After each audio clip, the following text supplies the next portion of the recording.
What's next for a neighborhood under siege? We'll have to wait and see. Reporting live, Sadie Sinclair, Channel 7 News. This is San Francisco.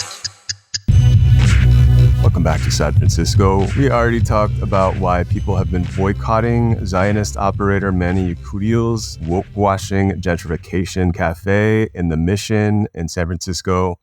And now Mama Ganuush, the Palestinian drag artist you know and love if you have been listening to this podcast for the past 6 months, is back to talk about why we and a bunch of other people are boycotting the Civic Joy Fund in addition to Manny's. So what is the Civic Joy Fund other than a fund with a very boomer name? The Civic Joy Fund comes to you from some of San Francisco's richest, whitest people. You've got old money from people like Levi Strauss heir Daniel Lurie, who's now running for mayor with a $1 million donation from his mom. You got new money from people like crypto billionaire Chris Larsen, who was briefly Forbes magazine's 5th richest human being. And of course, Manny Yekutiel of the aforementioned Manny's Cafe. In a sentence, I would say the Civic Joy Fund is an attempt by rich people to buy local artists and art wash things like Zionism, the police, and other deeply right-wing causes. But Mama Ganuush explains it better and in more depth in the next few minutes. If you feel like this podcast is useful to you, please consider going to patreon.com/San Francisco and becoming a member. Thank you to Therese, Emlyn, and actually all of the guests from the live show a couple weeks back. Mama Ganuush and Zach, Deeg,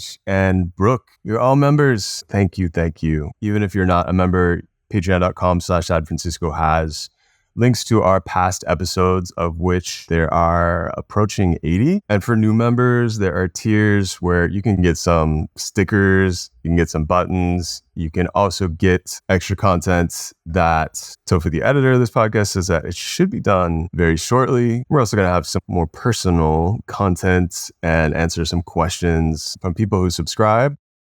Next, Mama Ganuush on why the Civic Joy Fund is no good. I like that we're talking shit about Chris Larsen though. His name honestly should be the name on everybody's lips. He is one of the top donors to some of the forces that I think are bringing San Francisco down. Yeah, I also like the other thing I'm thinking about now that I don't know if that's like a conspiracy theory moment, but I don't think it is. But it's all connected at some point. You know how they wanted to do affordable housing for cops in the Mission? Oh, right. And he's one of the people who were like supporting this. I mean, cops already get paid so much. Of course, but think about it. The development they will do, the amount of surveillance they will have in community, having cops living in the Mission makes that the real estate pricing is higher. It's scarier for Black people. Like, it will make it more, maybe nicer for him when he go grab sushi in the Mission or when he goes to Manny's to have like a coffee or something. Right. So maybe it's like a personal thing where he doesn't want to see Black people in the neighborhood when he goes there. But I also feel like it's a lot of, he's very connected to the cops. And he doesn't have the relationship like Matt Dorsey that used to work for them. Yeah, I know. I wonder, I don't know where this obsession comes from. He also, because for a minute, he was for Chesa Boudin, the DA that was voted out,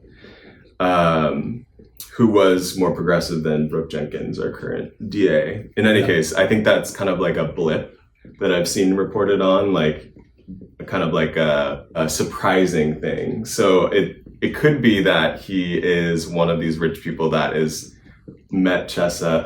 I'm too much conjecture, but in any case, so Chris Larsen, Daniel Lurie is another person. Yeah, Daniel Lurie is really it's problematic for me. Maybe Daniel Lurie is one of the most problematic ones. He's old money San Francisco. He comes from the Levi Strauss family, so he's old money. His father, Brian Lurie, He's the founder of the New Israel Fund, which is basically like a liberal Zionist fund. That some of the things they did is like, growing trees in settlements in Palestine and like occupied Palestine, and doing a lot of like occupation normalization. But also the other thing that people don't talk about is that liberal Zionists and liberal governments in Israel are the ones who've been genociding Palestinians way before the conservatives came. Like Netanyahu lifespan, the conservatives have been around for a few years, but the liberals and the centrists before that, which is basically a lot of these people prescribed into, including Manny's, whatever, they are the ones who did all these massacres, and all the ones who continued the occupation and all of that stuff. So he has this organization to support it, but he also somebody who grew up in a very different San Francisco. Like he grew up probably, I don't know, Tibron, whatever it is. He is somebody who's trying to run for mayor right now, as if it's like he earned it because his family like is rich and has been in San Francisco for so long. Yeah, he's famous because his mom is his biggest donor, handed him $1 million to run for mayor. And it doesn't seem like he has that great of a chance, but I mean that's a pretty that's a pretty tight gift. Imagine if your mom gave you $1 million. How much does your cousin give you? It's like, yeah, it's wow. Seriously, your cousin Chris Larsen, like how much do they just, I feel like these people just $1 million to run for mayor for somebody who's like old money San Francisco, who they call themselves philanthropists, whatever. Right. They could have just give it to like housing projects. Totally. You know what I mean? If he really gives a shit about the city. Also, $1 million is nothing.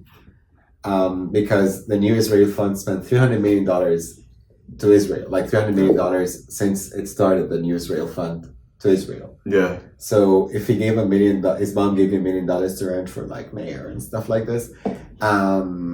His father gave Israel $300 million. Yeah, it's gross. Yeah, if that is who we put in power, or whoever votes for him puts in power, then the ripple effects that has, like, even though it's a relatively paltry sum right on this end, absolutely, like he's going to be uplifting things like the New Israel Fund. 100%. Also because he's very pro-police surveillance and pro-police, and he came very strongly pro-police multiple times. All the mayors are trying to out-police each other. It's so gross. 100%. Yeah. And I feel like with Daniel Lurie, it's even more problematic because maybe he has like a stake on this. I don't know how much. I don't think Levi's gives a shit about like product, like brick and mortar, like front businesses in San Francisco. Yeah. But he's literally somebody who's paying the cops to protect his business against the people. How he's going to run for mayor? That's like the stereotypical villain from like a DC comic. He's Penguin, basically. Yeah. Got to protect the corporation from the people. Yeah. I mean, looking at the money alone, we've talked about some of the villains. Like, were there any other people that you wanted to name? There's like a silent one that just passes through. It's like Andrew Germanicus. Okay. So the Germanicus Foundation is the foundation that does a cute program called the Hebrew Year Abroad. Okay. For the Hebrew College, where all these like young Zionists are like interested in Zionism, they go to Israel and learn about the culture or learning the language. So that's like perfect opportunity to like enlist people into Zionism. And she does that. Like that's one of the programs that she runs. All of these people consider themselves liberal Zionists, but the truth is they're extremely conservative. That's interesting to know. But that's like that's like one of the least ones, but that's the known information. This is public information. We don't know what other things. Right. The other thing that we really like, Manny Yekutiel especially, his space is the fundraiser grounds. Right. Like for Zionist politicians and like, center right and conservative politicians that we have right now. Yeah. This is the ground for it. And also there was a lot of Scott Wiener teachings about like anti-Semitism, calling anti-Zionism anti-Semitism. He did like a teaching at Manny's. At Manny's, yeah. But it's like you're creating a space to continue you building these relationships. And it's like, why are you doing it in the mission? Can they move to the marina? Can they go to the Chestnut Street? Yeah. No, I mean, he picked it very deliberately. And it's smart in a way because, then it feels, I don't know, feels more like, I suppose, like, he's down for the people. I don't know. You know what's really funny? I have a very good friend of mine who thought that Manny's an activist space. Yeah, that's the vibe that they're trying to put out there. Yeah, but it's so cheesy. It's like when you go down in Brooklyn and you have this like big mural of this like, Drake or whatever. Yeah. No, I remember like for voting, like he had set up voting booths in the parklets outside and like he had like the Marsha P. Johnson booth next to the Kamala Harris Kamala Top Cop Harris booth, like literally just like a kind of a just the most just corporate version of like activism like that. You could Nike would happily embrace this kind of activism. Any big brand would happily embrace this kind of like corporate capitalists, Zionists, a form of being of the people. Oh, 100%. Also, try and ask Manny. I feel like he's one of the people that if you ask him about Martha B. Johnson, he would tell you she was a drag queen. Yeah. He won't even know who the fuck she is. Right. I don't think he gives a shit. Yeah, he saw her on a t-shirt one day. Yeah, I saw her on a t-shirt. Or maybe saw her in like one of Hillary Clinton's like, he was used to campaign for Hillary Clinton. Right. He used to work for her. So maybe that's where Hillary told him about him or something. He seems like he got his history from a secondhand source. So like another problem with Civic Joy is it's giving artists who traditionally, of course, are struggling throughout time, the sort of idea like, maybe we'll help you get a little bit closer to your dream of being able to sustain your life with your art by paying you a little bit of money. And what do people give up by sort of not boycotting, by taking that cash? Yeah, it's really hard. It's a very delicate matter because I feel like the Civic Joy Fund is an example of depriving the city and the government to support its own artists. So this way, the artists' effort and energy is basically sold to the bourgeoisie, which is basically what the Civic Joy Fund is. And it's not just the bourgeoisie. They are literally like people who wants to enslave Black people. Supporting police means enslavement of Black people in our modern age. That's what it means. And political Zionism, which is basically like incarceration and killing Palestinians. And also like really impacting the society really bad, where artists would bring hope to the society. This is not a civilized nation. A civilized nation means when you're in comfort and then you're producing art for the future. And I feel like this is a way to like the entire funding of the United States for art is less than the city of Berlin. One of the reasons because the city of Berlin is not spending $3 billion every year on Israel. And they don't have a mayor like London Breed, who's like best friend with a genocide enabler in occupied Palestine. But what I mean by that, it's very difficult for the artists to pass on a gig that is paid for them. Right. And in a time that they don't have that, whether it's for like financial well-being, but also as artists, it's really sad that we have dismissed artists that they are always about the financial well-being. We don't even talk about their mental well-being and their artistry. Yeah. Because as an artist, you really want to show your art. Whether you're most artists don't get paid to show their art, but they love showing their art. Sure. And San Francisco as a city is completely wiped out of any of its like forms of artistry that is organic from the community itself. So what I'm saying is, the Civic Joy Fund is a problem. It is sort of giving artists very minimal of what they are owed and then owning them as if like you're the one who's helping them now. Yeah. Where what you said also about the Civic Joy Fund, if artists pass on the gig, yes, it pays, but the big is not consistent. It's literally like you get $1,000 a year and you live in the Bay Area? Right. Like if you do drag, you know what I mean? Yeah. That's like, I understand I'm in privilege. We have different privileges. So I can't really say like this is too little or too much. But you're not really providing artists livelihood.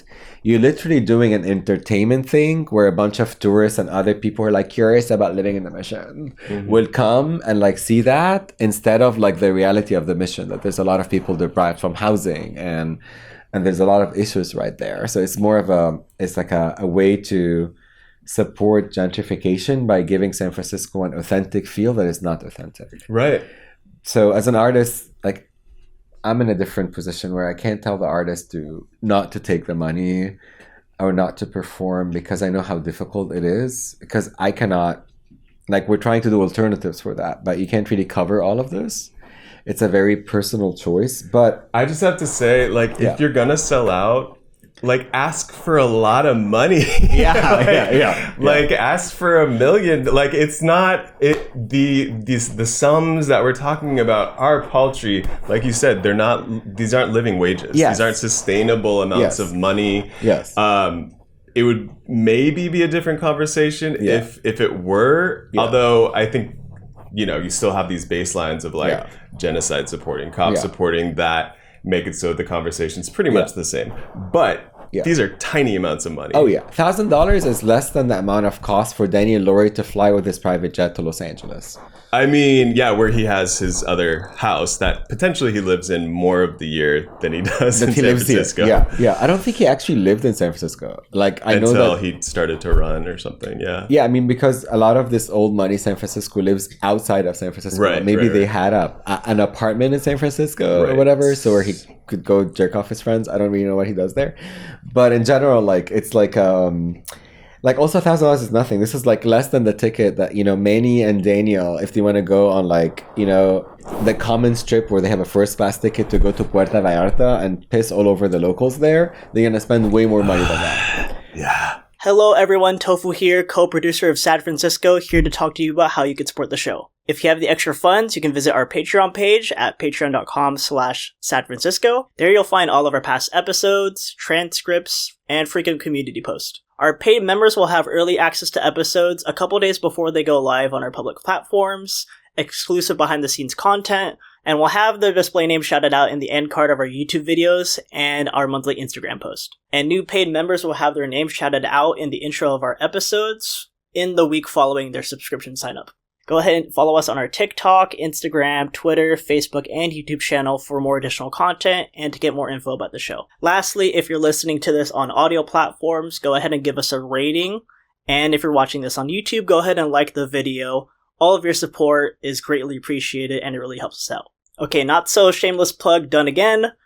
And now back to the episode. We just, someone just did the math on or got a sunshine ordinance of the info about the Dolores Hill bomb. Which is moved over to Church Street this year. So like, in order for the cops to get the fencing delivered and to rent the fencing from the contractor for that day, to make it so that kids couldn't skate down Dolores, that alone was like $4,500 just for the fencing. Wow. Not to mention, like, I'm assuming like the overtime that some of those cops were probably getting was much higher than that. But like, I mean, it at the end of the day, like, it's like, what are you selling? Are you giving your own sort of are you selling your soul to somebody like Manny?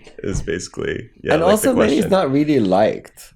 Like, people do fake liking him, or some people do like him, but some people that I know that are like that works with him or worked with him when he was in the SFMTA whatever thing, they talk about him as a narcissist dick. I don't really know that. I don't know him as a person, but what I mean by that is like, how much does his staff that works at Manny's get paid? Right. Do they even get paid more than minimum wage? Do they have health insurance? Right. You know what I mean? Yeah. Like, that person is rich and he has all this funding and all these rich people, billionaires, like Kamala Harris goes there and speaks, and like Joe Biden's Dr. Biden was there. Yeah. And like, I would be really, really surprised if his staff gets paid more than their minimum wage. Yeah, I mean, I don't think I mentioned this on the podcast, but like my first interaction with him was before he came to the mission. He was trying to open up in the Tenderloin, which is, you know, even more like, I guess, he's got a street cred, I guess, if he's opening up his cafe in the middle of the city in the Tenderloin, which is, you know, like the downtrodden part of town. So I was working for TGI Justice, Transgender Gender Variant Intersex Justice Project at the time. We had a mail night. So like people would come and write to pen pals on the inside in trans people who were in jail or prison. And he came to one of the mail nights to sort of like, I guess, show his face, to sort of engender positive feelings towards him from people in the neighborhood since he was very new in town.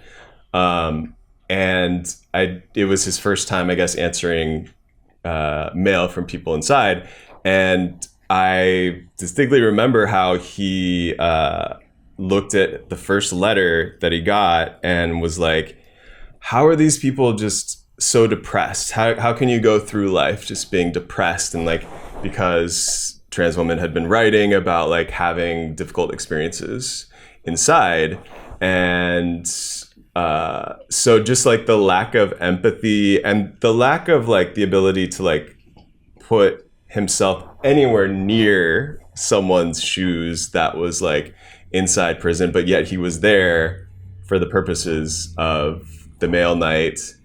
It was just very transparent that he wasn't, it wasn't like out of any kind of true desire to be there, I guess you could say. Yeah. Okay, if somebody's out of touch, sweet. Live your life. Again, go to Puerto Vallarta with your friends, do whatever the fuck you want to do. But you don't have to claim that you give a shit about people. Yeah. And then you don't have to open a space for fundraisers for neoliberals and Democrats and to attract young people into like basically a centrist or a center-right or like a Zionist sort of like normalizing Zionism, right. And just call it like an activist coffee shop. Just call it, you know, a political campaigning coffee shop for the Democratic Party. Yeah. That's what it is. Yeah. It's like center Democrats. Like, I don't think Rashida Tlaib will be like welcome there. Right. Or he might like respond to this like podcast. I was like, she's always welcome. Like, she doesn't give a shit. Yeah. But you know what I mean? Like, just call it a fundraiser space where you pay a brown people that you hire minimum wage. Yeah. That they have to deal with all the crap that they have to take for just working there because they have to. Yeah. So it's like, just call it what it is. Like, just don't make it something else. Good you point. know, like, you like dick. It doesn't make you somebody who's progressive. Yeah. You know? Yeah. No, he does get a lot of play, like a lot of Zionists, out of the gay thing. And I do have to say, like, something that he has expressed is like wanting to take the Manny's model down to other places in California, down to LA. So Yeah. people listening in LA, just take note. Yeah. But that's interesting, right? Because, okay, if you're trying to build... So Manny's not like a business person. He's a poli-science person who used to work for Hillary Clinton. Like, he has political aspirations that he wants to run for mayor. He's like dangling it. He lives in District 8 right now in San Francisco. Maybe he's interested in running for District 8 after the biggest douchebag, Raphael Mendelman, leaves the district, who's the person who called the cops on the bomb. Like, remember when they had the teenager kids in Dolores Park overnight? He's the asshole who called the cops. When Raphael Mendel, who's also his best friend, when he leaves the city, opening businesses or like basically small centers like Manny's in Los Angeles mean that you have state level ambition. It's not city level. Yeah. So you're building a base for yourself to run fundraisers in Los Angeles because he's already from Los Angeles. And if he's connected to APAC here and connected to all the JCRC people, AGC doing like their events and, you know, standing up for him and, you know, putting on all this like fake articles like the bar on his behalf. Imagine his equity in Los Angeles. So this is something to really be careful about because he might end up like the new, what's the name of the American psycho-looking person that's now like our governor? Gavin Newsom? Gavin Newsom, yes. He'd be another like Gavin Newsom. He does. But maybe worse. He does look like Kristen Bale from that movie. But that's something just to watch out for, because that's not somebody who's not smart. Yeah. Who's somebody who just is looking for aspiration. The other thing also that we didn't talk about is, but I don't think it's a problem or not, but because Israel, like, AIPAC runs this country, or somehow, and of course a foreign nation. But think about how much, like, the Manny's Cafe, in addition to being a fundraiser, it's a perfect place for collecting information. Literally. Like, if somebody works for Israel or benefiting Israel, like JCRC folks that show up there, or AGC, they have so much information about the upper middle class and the bourgeoisie, and they have so much connections with politicians. There's like a fundraising place. It's like, it's creepy to me how much that space is not registering with people as like a political entity. It's not just a gentrification thing. Right. Yeah, absolutely. Yeah, it's like a little Death Star in the mission where people are cooking up plans to, he rule things. He doesn't also offer the ceasefire coffees anymore, because they used to give you free coffee if you opt into ceasefire, although he refused to say the word genocide. He doesn't do that anymore. Yeah. I wonder if his people at Stand With Us, like, he was a fellow at Stand With Us, which is one of these Zionist organizations that has been a pinkwashing organization in the past. Oh yeah. If someone was like, no, you can't do that anymore. And also the coffee was free. Maybe that's why he stopped doing it, because he has endless money. He get it for free. Okay. Yeah, that's what I mean. Maybe it was like a promo. Yeah. Maybe, by the way, it had fungus in it. You never know what sort of coffee you're trying to get out of. Right. Yeah. I'm not gonna drink any of the liquids that he puts before me. I have to say. Yeah. So I feel like we went through the like kind of who, what, why, where of it all. We forgot about one major one. Yeah. But it's because it's so normalized right now, nobody talks about it, is Visa. Okay. So Visa is also one of the big donors for the Civic Joy Fund. And their HQ is on the peninsula. Like, their worldwide HQ. Oh, I didn't actually know that. Yeah. Cool. Yeah, I didn't know that. Yeah, it should be more of a target, it feels like. Yeah, but Visa, in addition to like spending in like Israeli tech and supporting genocide tech for a very long time, and it's like Visa, we have to do documentaries about Visa really, but about the corruption and their support to like armed conflicts and support of Israeli, specifically fintech,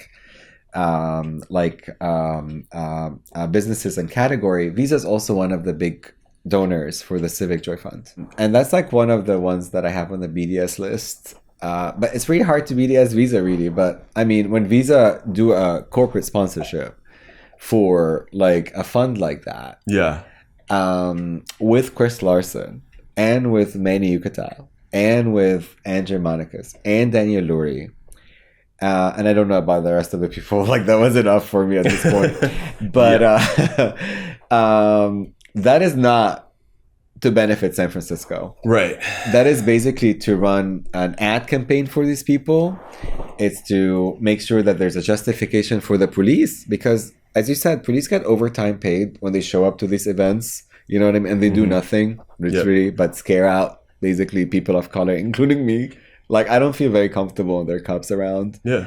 And at the same time, you're like really stopping like sort of organic development of events like this, because if there's funding from the city or the funding from communities, not from just very private donors like the Civic Joy Fund and others, you could have way more access to the street. People organically, we have so much collectives in San Francisco. Like, we have so much collectives and we have so much art like spaces and things like that. We don't need that fund to come and do that. We just need these collectives to be funded. Yeah. You know, like, also the events are really manicured, highly manicured. Because, for example, for drag, there was a lot of limitation on what artists could do. And drag is a radical act. And you talk about street drag, and they attack the drag artists like Hardeep and Lotus. Trying to sanitize it, and that includes not having any kind of political content, not having any just basic want to support basic human rights content. Yeah. Also, Summer of Music that they have. They are like homage to the Summer of Love. Look at the Summer of Love. Half of the people were black. I mean, the Summer of Love, I mean, it was about there was a radical politic to that moment in time, and that is what gives it so much power. It wasn't just an aesthetic thing. Correct. Yeah. And that's now, it's like, this is what it is. Like, right. So we're really sanitizing San Francisco to NIMBYs and people who wants to invest in the city, or people who are like moving here from the suburbs, from Chicago or Connecticut. All due respect, but this is not the suburb. This is a real city where you live with neighbors and you have unhoused people, and you have like, this is a city that you live in a city. You're not living in a cocoon. So it's not like, the cute suburban like Evanston and Chicago area like music festival where all these like, NIMBYs goes because they're scared of going to Chicago inner cities. Like, this is what they're trying to make this look like. But give it a wig, basically. Yeah. Yeah. All right. Well, 6 months. I give it 6 months. I'll be less than that. Yeah. I really want Manny to move out. That would be nice. Like, he could just move out. Move to Chestnut Street. There's so much of his people there. That'd be perfect. Or further away, yeah. People don't have to do die-ins in front of his store anymore. The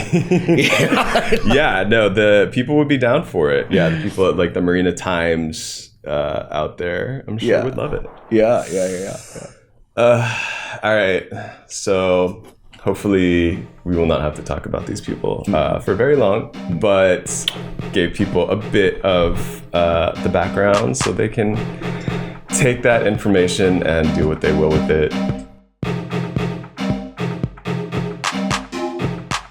Thank you for listening to Sad Francisco. I am Toshio Meronek, and my co-producer is Tofu Estolas. Patreon.com/SadFrancisco is where you can find our past episodes and transcripts, and it's also where you can help us out with a donation. And if you do, it comes with some benefits like getting the episodes a few days early, and our gratitude for allowing us to keep making this podcast, which we love to do. See you next time in Sad Francisco.